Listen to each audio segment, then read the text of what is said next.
budget ever. The government's come out saying this is a fair budget, and it's anything but. This is clearly an unfair budget. It cannot be fair to say we're going to give a tax cut to those who earn the most, and we're going to pay for it by increasing taxes on ordinary working Australians.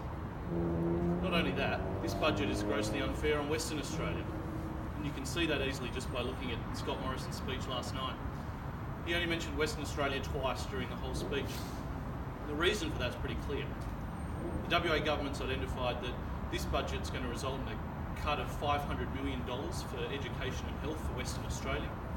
You've got a one-off GST compensation payment of only just over $200 million, which is clearly insufficient and leaves WA in a perilous situation financially, as we know, because of the GST distribution issue. And then, of course, we've got a hundreds of $million shortfall in NDIS funding for Western Australia under its new scheme, which was signed up between the previous Liberal state government and this federal Liberal government as well. It's clearly an unfair budget.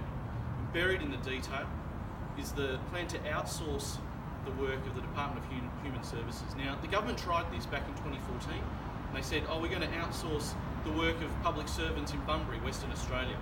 Now, I want Christian Porter to come out and say that those workers' jobs are safe, because otherwise that's just going to compound the unfairness of Malcolm Turnbull's budget for the people of Western Australia.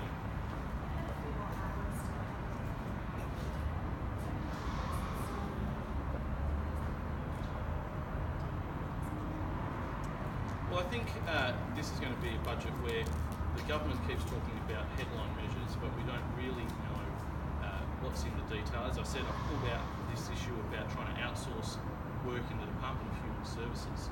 I think there is concern about some of the unintended consequences of people being able to get tax advantages on saving for a home. When I think when I was listening to the speech by Scott Morrison, he said, this will give them $30,000 extra for a deposit, or they'll get a tax advantage on $30,000 on a deposit.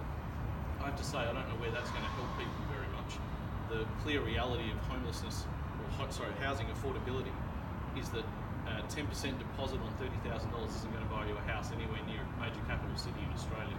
So it sort of seems to be a bit of a, look, we seem to be doing something, but it's not something that's necessarily going to be terribly effective.